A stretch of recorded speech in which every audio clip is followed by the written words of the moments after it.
Are only two things that are certain, death यानी कि मृत्यु, और दूसरा है टैक्स। इस जहां से उस जहां तक जहां भी जाओगे, हर मोड़ पर हर जगह मुझे ही पाओगे, यानी कि टैक्स। मैडम, सपना था विश्व गुरु बनने का, बन गए हम टैक्स गुरु। और इतना टैक्स जो भारत की आबादी सरकार के खजाने में डालती है, उसके बदले सरकार जनता को देती क्या है, ये बहुत बड़ा सवाल है। कौन सी ऐसी हाई क्वालिटी सर्विस है जो फ्री ऑफ कॉस्ट जनता को दी जाती है? क्या हमें quality health care free of cost मिलता है? नहीं मिलता। क्या हमें वर्ल्ड क्लास एजुकेशन मिलती है? नहीं मिलती। क्या हमें फ्री वर्ल्ड क्लास ट्रांसपोर्टेशन मिलता है? नहीं मिलता। क्या हाई क्वालिटी रोड्स मिलती हैं? अगर अच्छी हैं तो टोल टैक्स भरना पड़ता है। क्या 24 घंटे 7 दिन बिजली आती है? नहीं आती। तो इतना सारा जो टैक्स सरकार इकट्ठा करती है, उसका करती क्या है? इसीलिए मैं कहना चाहता हूं दैट वी इन इंडिया पे taxes like in developed countries to get services like in sub-Saharan countries.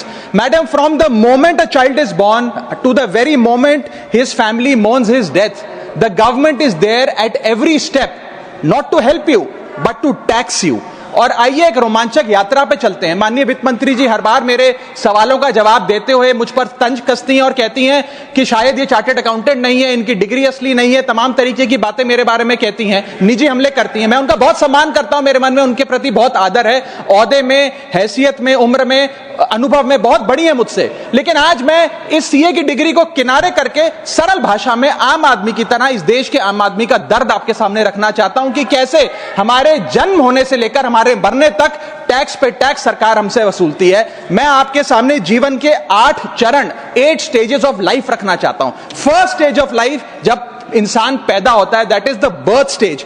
बच्चे के पैदा होने से पहले, उसकी आंखें खुलने से पहले जो उसको वैक्सीन लगती है, उस पर 5% जीएसटी लगता है। जिस अस्पताल में बच्चा पैदा होता है, उस हॉस्पिटल के कमरे के चार्जेस पर अगर 5,000 रुपए से ज्यादा का कमरा हो तो 5% जीएसटी लगता है। बेबी केयर के आइटम्स पे 5% जीएसटी लगता है। और अगर उसके माता पिता बच्चे के पैदा होने पर मिठाई बांटे तो मिठाई पर 5% और चॉकलेट पर 18%, 28% जीएसटी लगता है। दूसरा चरण जीवन का इन्फेंसी और चाइल्डहुड यानी कि बचपन।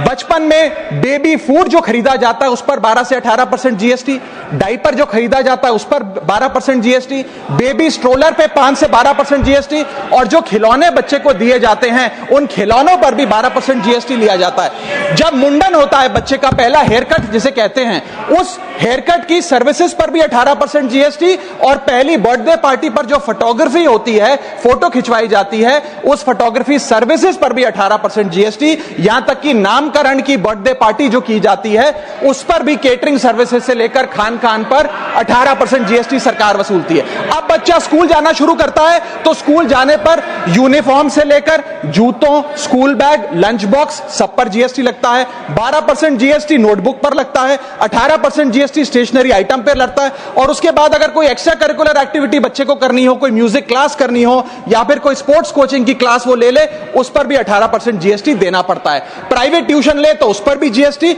और पहली साइकिल जो बच्चा खरीदता है उस पर भी 12% जीएसटी देना पड़ता है। तीसरी अवस्था जीवन की, टीनेज ईयर्स, ये वो काल होता है जो सबसे मस्त मौला टाइम होता है जीवन का, बेहतरीन बेफिक्री का।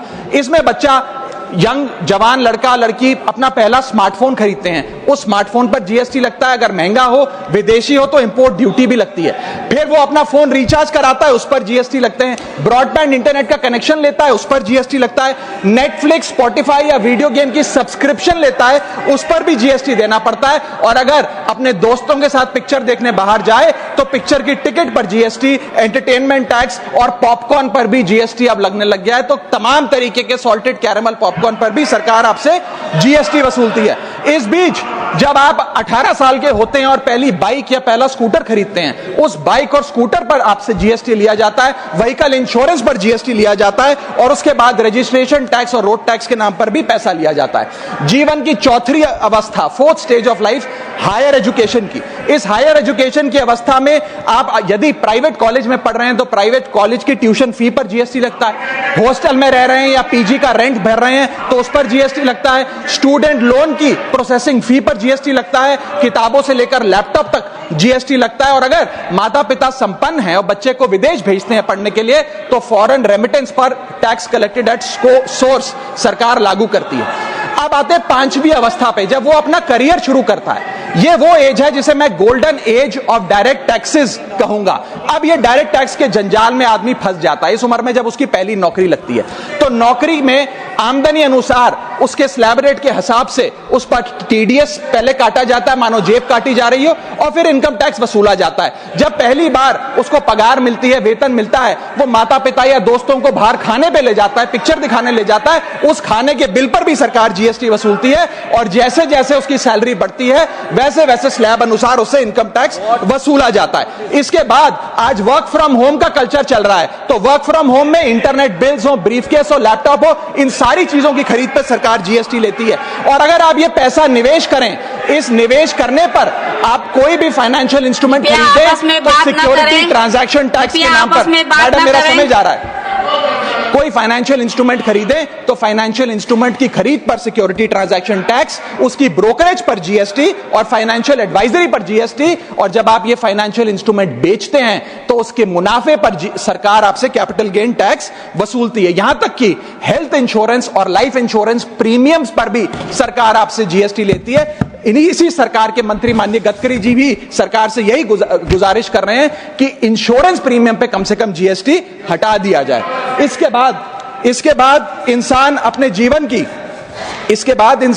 जीवन की छठी अवस्था में आता है, यानी कि मिडिल एज। इसमें उसकी आमदनी भी पीक पर होती है और उसका टैक्सेशन भी पीक पर होता है। अप्रेजल होता है, प्रमोशन होता है, बोनस मिलता है और हाई टैक्स स्लैब के चलते वो अपनी कमाई का एक अधिकांश हिस्सा इनकम टैक्स में सरकार को जमा कराता है।